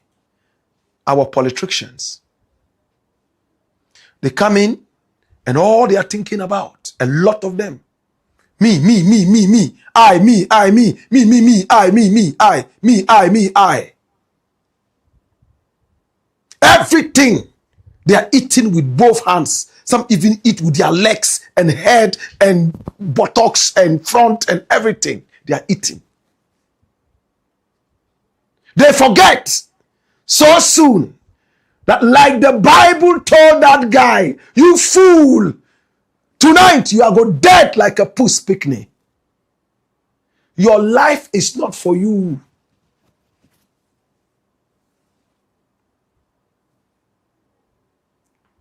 We have to think about humanity. It's all about humanity. You are amassing and collecting and gathering, whilst many are falling off by the roadside. Yet you say you are serving them, only for you to die and leave this and other people would inherit. Hallelujah. I want politicians to think about the will. Think about the will. Close your ears to the praise singing. Those of you who get insulted, close that ear to that and focus on the prize. What is the prize? Ghana. It's all about Ghana. So that 6 million years later, when you die and you are somewhere, you can be proud that despite all the chances you had to steal and to eat with both hands, you decided that you will serve Ghana. Think about the will. It's the black pot, aka Kukushodamo. And here we speak truth to power. When we return, we have a last story. Hey ya, hey you, kai, wayo.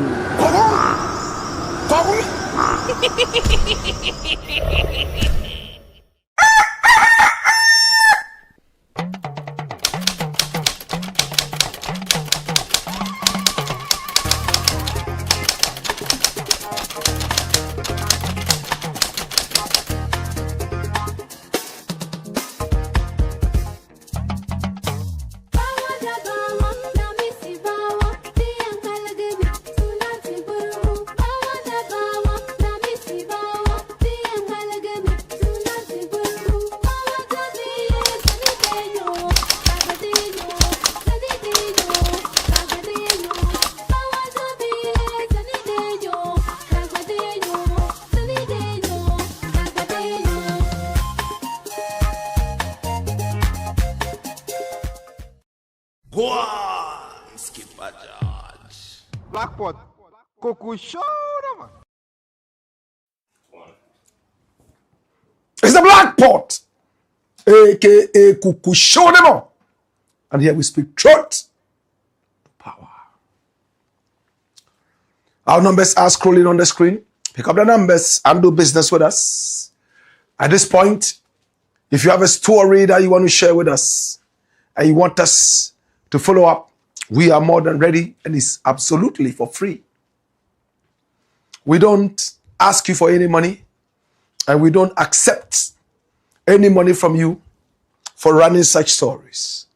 After the stories, if you are so excited and so happy, you can give us a handshake and look into our eyes and say, Kukushonemo. It's enough. All in the service of God and country. We love you. Here we don't do politics. What we do is called patriotism. There's no story we have told here that is not linked to patriotism in one way or the other. My brother, my sister, the burden of knowledge. Now that you know, what would you do? At this point, I want to say good evening to my professor, Professor Albion Mens, aka Albino. Juana Nobetum Albino, Ubiarantumno. Thank you so much. He was a member of the Young Pioneers in the days of Kwame Nkrumah. My brother, my sister, at this point, I want to also say good evening to Auntie Maria, all the way in the United States of America. How are you doing? And to all you wonderful viewers across the globe, we love you. It's the Black Pot, aka Kukushonemo, where we speak truth to power. Story number 5. Watch this. NPP set to retaliate NDC arrests. And this is a guy called Justin KODUA. Do you know him? Ah, it looks like I know this guy. Is that not the guy whose prophet is Reverend Kusi Boateng? That's him, right? MC Ashoba and see if that's him. Okay. Thank you. So it's a confirmation. This was the guy Reverend Kusi Boateng prophesied to and told him that his party would win. And that on the day of elections, there would be some kind of confusion. People would come out on the street and demonstrate for the first day. But on the second day, everybody would forget and victory would be for. And the reason he gave was the most ridiculous. He said the victory was because of this guy. That because you are here, the house of grace, because of you, your party is going to win. After the prophecy, find me the photograph of Reverend Victor Kusi Boateng, okay? So people will know who I'm talking about. He was my senior at Tia Modern Secondary School, Kumasi. He's a fine prophet. Prophesied in the past, everything came to pass. But he got swallowed by greed and politics. That's what happens when a gentleman decides to become politicized. This is Justin KODUA.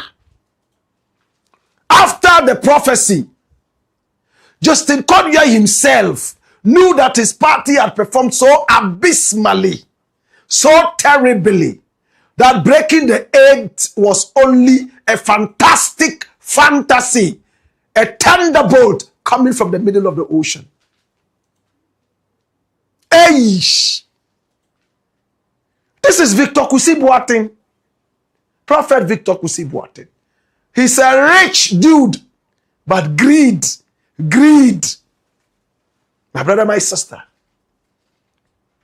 made him fall from grace, boom, to the ground. Now he's struggling to patch up.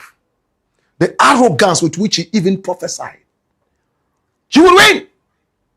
And after the elections, the boys will be separated from the men. Hey! Yabo treo. Ade. Entokwa. Hey! After the prophecy, Justin KODUA himself ran to him and said, Papa, that's how they call him. He knelt down and said, Papa, I'm begging you. If it was a political prophecy you gave, tell me the truth now. Are we truly going to win? Don't prophesy because of me. Are we winning? He said, get up and go. It's not about you are winning. You have won. Can't you see it? Can't you see it in the atmosphere? Moses is standing there. Can't you see Abraham? Elijah is laughing at you. He turned around. He couldn't see Moses. Look, no Elijah. Look, no Abraham. Papa, are you really seeing Abraham? Ah! Fioko. We didn't pray. On a more serious note, my brother, this guy believed that his party would win because Victor Kusi Boateng always got it right. He didn't know that greed had swallowed his boss. He didn't know that politics had swallowed his boss. Because of his boss's greedy behavior, they collapsed the so-called National Cathedral. He was their secretary, right? The prophets who were all around them all scattered. Duncan Williams packed his bag and baggage from the National Cathedral and ran broad daylight. People thought that he had a big belly, so he couldn't run. He ran faster than Usain Bolt, with all respect. Then there was also the tall one from Bolgatanga, the guy who said, only idiots eat donkey meat. Was that what he said? Did he say idiots? Something like that. And then later he came to apologize. Because in his area, one of their favorite delicacies, donkey. They call it bunga. Oh. He came back and apologized. Eastwood Anaba. I love him. Eastwood Anaba. Oh my God. Anytime I meet him, I feel like I'm Nanado. Dwarfish. He's so tall. And when you look at his legs, I'm sure if he hadn't been a pastor, he would have been a model. Very long legs, slim and straight. And that is what you need when you are walking on the runway. Okay? Have you seen dwarfs on the runway before? No. That's not their playground. My brother, my sister, on a more serious note, elections came, NPP lost abysmally, never lost in that margin, fashion, manner. And this guy was beginning to wonder, hey, Papa, hey, Papa, hey, Papa.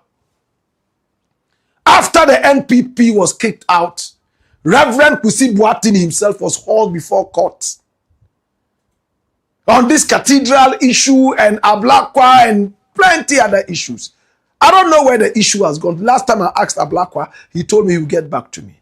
Maybe the prayer of the man of God has blinded him. Or maybe because he's in the ministry there and he's more comfortable, he has decided to forget about this. You know, when politicians are uncomfortable, they dig out every information and follow up. Ablakwa traveled all the way to go and investigate this man. Now maybe there's too much work for him. So the matter has calmed down. This is Justin Kodia we are talking about.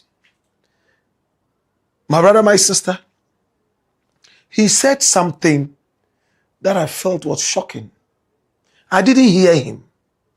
But it was reported by My Joy Online, one of the most credible sites online.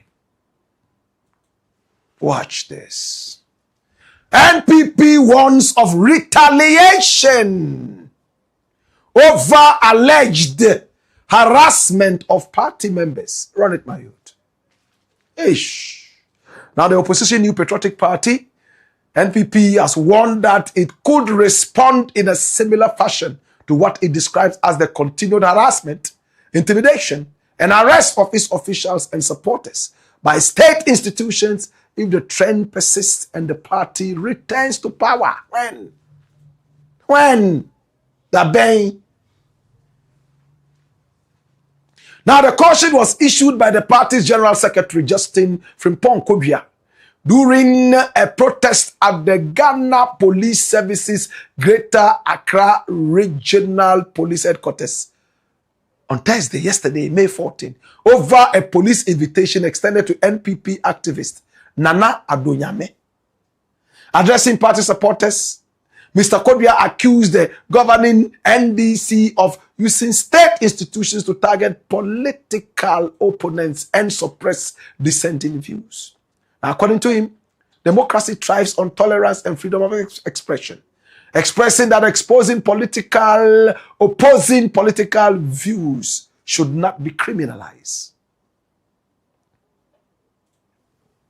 Should not be criminal. If we are doing democracy, you can't shut down someone else's ideas or speech because it's not everyone who will side with you, he stated. Mr. Kodua referenced previous administrations under former presidents John Ajay Kufuor and Nana Akufo-Addo, arguing that critics and political opponents were allowed to express their views freely without intimidation. He urged the NDC government to demonstrate tolerance and focus on governance instead of allegedly targeting opposition figures. When President Mahama was campaigning, he promised to develop the country. If there were things Ghanaians did not like during the tenure of the NPP, that is why the NPP is now in opposition and the NDC is in government.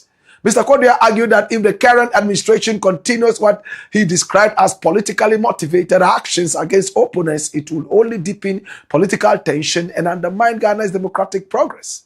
Don't say the NPP will not do the same thing. We will do the same. Because when they were doing it, people saw it and remained silent. That's all. That's it. Don't say the NPP won't do the same thing. We will do it. Because when you were doing it, people kept quiet. This is the guy who has been anointed. His prophet didn't tell him that the Bible said 77 times 7 times forgive. And that when a man slaps you, turn the other cheek and take another bumper slap. As in bumper harvest. Harvest another slap bumperly. No, he said they will retaliate. His prophet didn't tell him that the Bible says retaliation, or better still, vengeance is the Lord's. Hallelujah. That is where I find these guys low-brained. He could have made his point without going that tangent. Yes. Don't think NPP won't do that. We will do it when we come into power. Because when you were doing it, others kept quiet. Who are the others? He could have said this. And he could have even gone ahead to say, some of these things can bring about retaliation. But we as a party, we are bent on seeing Ghana's democracy grow better. We don't intend any retaliations. We are just urging the government in power to do the needful. We are urging civil society, the Malams, the Christians, to speak up, because this is becoming too much. That's how a wise person speaks. But don't retaliate. You are beating our people. We too, when we come into power, we will beat your people. And I'm wondering, who taught these guys? Who was your teacher? Did you go to kindergarten? Who taught you? These are the people who lead us in this country. So vindictive, full of vengeance. Adrian Bonnet. Listen to what he's saying, as reported by My Joy Online. They are doing it. Don't think that we will not do it. No, we will do it when we come into power. Meanwhile, people like this are cowards. Put him down. My brother, let one man just shout, hey, he will run from here to Afghanistan. Yet these are the warmongers. They are those who are preaching vengeance and retaliation. How can our democracy grow like this? There's already too much bitter vengeance amongst us. When you come into power, you sack everybody that the other government brought. Is that enough? Is that not enough vengeance? He says that they will revenge, they will retaliate. Who are the party members who have been arrested? Abronye came out and decided to talk about a certain judge, the way he did. And he was invited. Whatever happened, they decided to follow up on a bench warrant arrest. They said they flew him out of the country, they waited for him to arrive, and they picked him up. Is that not lawful? Now this other guy, I'm not too sure what he did, but I think I saw something online that said that he had put the photo of Mahama somewhere and wrote that Dumso was back. I'm not too sure if that scenario. If that is that, then that is extreme. If that is the case, forgive me if I'm wrong. If that is the case, then it is wrong. You can't fight people's opinions like that. Of course, we saw Dumso come in. We were in this studio talking and the lights went off a couple of times. That is why I don't want to believe that this is truly the case. And I normally will not talk about an issue if I don't have the fullness of the story. So for now, I want to rest it, but we'll go into it. And if this is the case, I could have even joined that demonstration. But I will not sit down and listen to this blockheaded talk. Did you hear that? Blockheaded talk. I'm not saying he's a blockhead who's talking. No, blockheaded talk is like saying foolish talk, not a fool who is talking. They are two different things.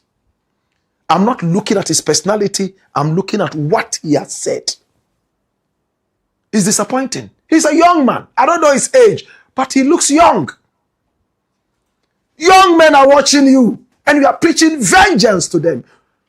How much frustration is this that has gone inside you? Or is it because your prophet gave you a prophecy that raised your hopes and it didn't come to pass? Prophets fail time after time. It doesn't make them fake prophets. I still love Reverend Kusi Boateng, even though he's done some other things that I don't like. Nobody is bigger than Ghana. So we'll descend on him. Same way we'll descend on Abronye and any other person. That's why this is the headquarters of the truth. We are like electricity. If you touch us, whether you are black or white, yellow or green, tall or short, you get the same shock waves. Dash my way.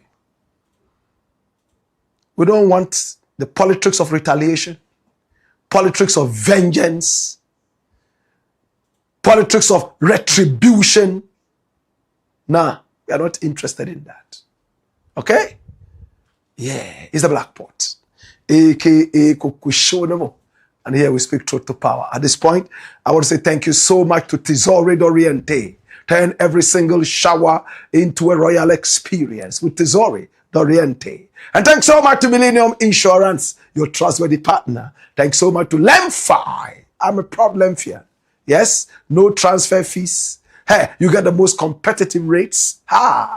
And to continue enjoying the bonuses, use the referral code 1 RASTA. RASTA bakupe. Mpese bakupe. RASTA eko mepe. This is the Blakk Pot, aka Kukushonemo. And here we speak truth to power. Time now to take your comments. Send them via YouTube. They could also come via Facebook. Sedu Isaka says, Rasta, greetings from Tokyo. Says, I love your show. 3:24 a.m. Saturday morning. Hey! Salute of patriotism. Hey, he's waited to watch us early in the morning. 3 a.m. Can you believe that? Johannes J. Modiba. He says, I think things are looking like people are not watching you that much anymore. Please work on that. Are you sure? People are not watching anymore? Are you looking at the numbers? Are you? MCR, is it true? MCR says it's not true. Or is that your wish? Maybe this is one of the guys from the Baumia camp whose wish is that people don't watch us. No, we have the numbers. Okay? That's why we have all the sponsors. There's no other show online that has our number of sponsors. That tells you that we are on fire. All right? He says people are not watching that much. That's his wish. Anyway, thank you so much for your advice. We'll work on that. Raymond Inso Agarima Akakia says, good evening, Brother Blakk. Yesterday, I couldn't join our most viewed online show on time. Did you hear that? Our most viewed online show on time. We have no equals. Because of you. You trust us. You love us. We have the masses. Okay? Propaganda won't work. My brother, kindly do us, your valuable viewers, a big favor by maintaining your integrity and ensuring that no insults are allowed on this platform. And you know we have always kept it. I was surprised that you were using our platform to support the uncultured justification of that guy's behavior. That guy has attracted the old J.A. KUFFOUR and has been, attacked. I'm sure he was trying to say attacked the old J.A. KUFFOUR and has been calling him names that I am not even allowed to repeat on this platform, I don't think you would want to be part of that guy's group. What I understand is that the guy is trying to do damage control by insulting President J.A. Kufuor and pretending to feel big enough to retract and apologize after. Can he make these wild accusations against the former president without using such ugly words and against him? We shouldn't allow him to use damage control to justify his uncultured insults towards women and elders in our society. No politician is without flaws or skeletons in their closet, but there's no justification for insults. That guy has reigned on J.A. Kufuor. Please, let us maintain our integrity intact on this platform. Salute of patriotism. I honor you, Agerima. Unso Akakea. Samuel Azintaga. Powerful name. Says Blakk, move of fire. All right? More comments coming in. And then F4 Suto says, wow, God is wonderful. He's surprised that some people are already in Saturday. F4 Suto, I love that. Michael Semado says, more fire, Blakk Rasta, more fire.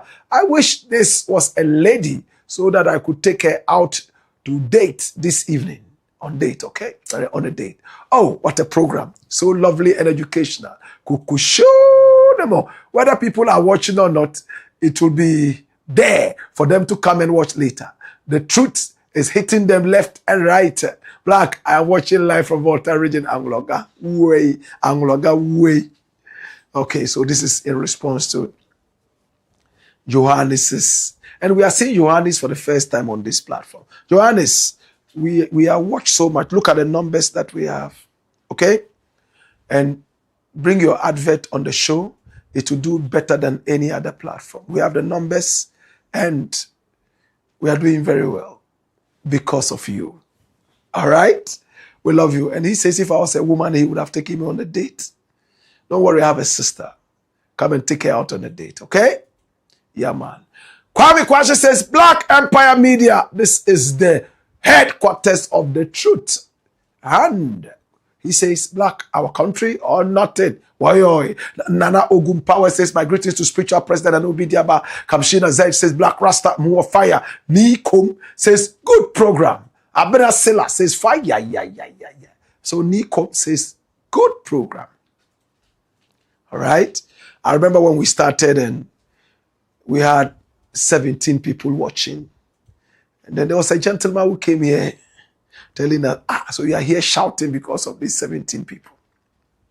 And we told him that the young shall grow. Today, my brother, my sister, we are happy. We have all the sponsors on this show. No other show online has the number and quality of sponsors we have. And many are still knocking to come. But we vet before we accept. Okay? And look at the numbers. Increasing every day. All right? We love you. Please start throwing light on this issue. Which issue is that? Blakk Rasta, there's a growing issue caused by the Ghana Railway officials and the local assembly. People are aggressively building mansions within the buffer zones of the Accra-Tema railway lines. Really? Over the years, citizens and local officials create problems for the government. One day, when such structures are being demolished, it will be them who will be coming out and be asking for compensation. And they'll be giving money to old men and women who are crying that their buildings have been demolished. Well, Kwame Kwashe, we'll follow up on that. Asafuache Ni Ayikakalo says, greatest Blakk Rasta, job for the people. Commander Sugar Factory, Golden Airlines, a ferry, and La General Hospital. Sagleme Housing Project. How far with these projects? Any news on that? Well, we are actually looking at the Commander Sugar Factory and we'll bring you a very interesting story soon. But we have Sagleme already done and it's in its final stages. We will publish that so that you will see that, okay? Kwame Kwashe says the railway line is currently operational with morning, afternoon, and evening services between Accra and Tema. Oh, that's nice to know. Adam Zaki says Tesoro d'Oriente, meaning treasures of the Orient. Wow, thank you. Treasures of the Orient. Kambadi Samson says, may your humble soul, Papa J, rest in peace for your honesty to Mother Ghana. Asafo Che. Ni Ayika Kalo says NPP Jandam led by Kwaku Baku Jr. those days said he had stashed money in Switzerland. He's talking about JJ Rawlings. Pate Stephen says, good evening, Black Rasta. I and my friends are watching you live from Bahrain. We love you. So Raj Umar says, Okay. And we'll take 2 more slices and we'll be done. Seydou Isaka says, Akufo-Addo did the same to JDM. He refused to pay his light bills. Yeah, we talked about that. And he queued to actually pay his own light bills at the time. Rest well, Papa J. The world already know them by their deeds. And this is James Akate. And then Daga Jifado says, I now understand why late Rawlings didn't get along with ex-President Kufuor. We were made to believe or were told that Rawlings had a bank account in Switzerland. May Rawlings' soul rest in peace, Papa J.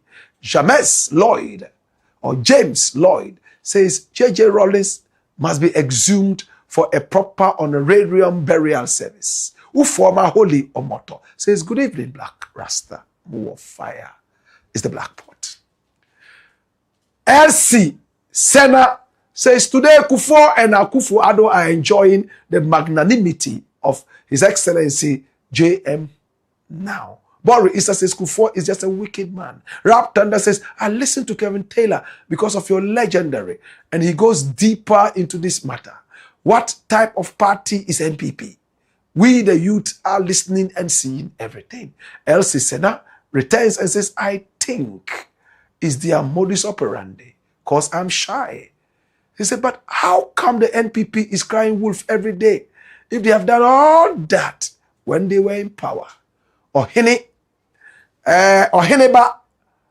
Buahene says, when we talk of how wicked this NPP party is, ignorant and same-minded mindset individuals come back in. Henry Dodu says, and it was former President Kufuor's era that WW heard the words. I will show you where power lies. After his era, it gradually died. Kabir Hassan says, my fellow Black, please, let love lead in the name of God. I'm sure that's what you wanted to say. Yes, and then we have Joseph Atta. He says, Captain Smart should stop the hype of Kufuor. Anyway, this is the last one. Alfred Okanse says, good and informative reportage and commentary. Alfred Okanse. Is that our Alfred Okanse? Okay. Whether you are the one or not, salute of patriotism. Emmanuel Ania says, Black, are you sure this Edubuain guy will be jailed? See how he was walking freely at Paul Adom Ochri's party this past weekend. No, that was done about 2 or 3 weeks ago, okay? And after that, things started hitting them in court. Bam, bam, bam, bam, bam. The evidence is glaring, and the court will do the needful. Henry Atia says, Black, I believe Mr. Kufuor will wish he will not live to hear all this, but I know more will come over, and he will do the needful to Ghanaians by saying sorry. Emmanuel Ania says, what didn't Hanan Wahab do for his people as well? Wrong is wrong. It doesn't matter how kind you were to your people. Of course, we have always said it. Wrong is wrong. Nobody is bigger than Ghana. Emmanuel Ania still believes that we are, how would I say, treating OK Frimpong with kids' gloves.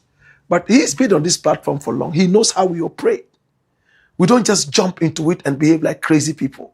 Every day we are shouting at people, no. Sometimes we give praises. Other times we give encouragement. And other times we follow the story with the patience of the vulture. All right? So that's how it works, my brother. Okay? So, oh, Black, come on. Who will come out to say I'm a criminal when caught? Even Edubuahine and the rest are still saying they are innocent. Well, we are not saying take his words. We are saying that that's what he said. We are not saying because he said it, that is nothing but the truth. We didn't say that. Okay? All right. Alfred Agama says the state should give him very strong and powerful lawyers to decidedly deal with this issue on his behalf.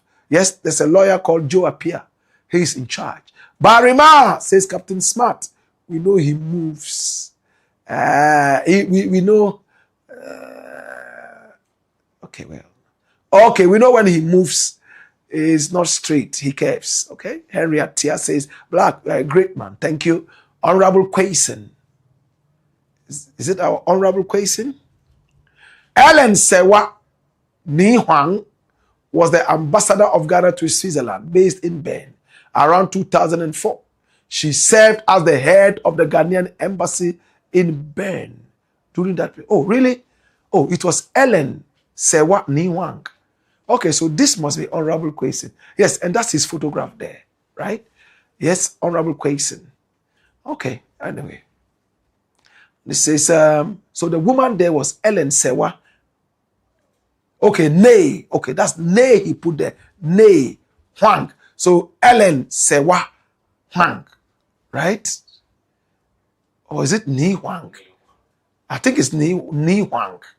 Yeah, because Nay should have been a small letter N. Once it's a capital N, is part of the name. Okay, was ambassador of Ghana to Switzerland, based in Bern, around 2004. Thank you for the information. We're going to follow up on this.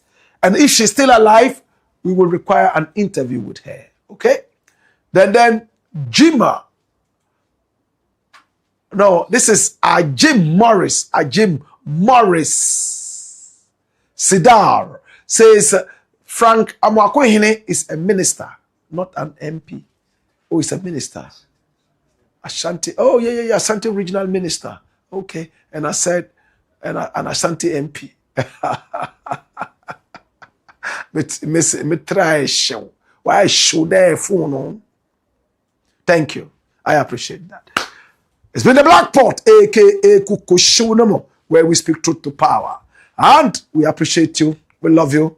And we're looking forward to seeing you after the weekend. Until then, nobody is bigger than Ghana. Until then, we stand with Ghana. Until then, patriotism, not politics. Until then, Ghana shall prosper. Until then, our country or nothing. Notre pays ou rien. Hey! Hey! Wayo!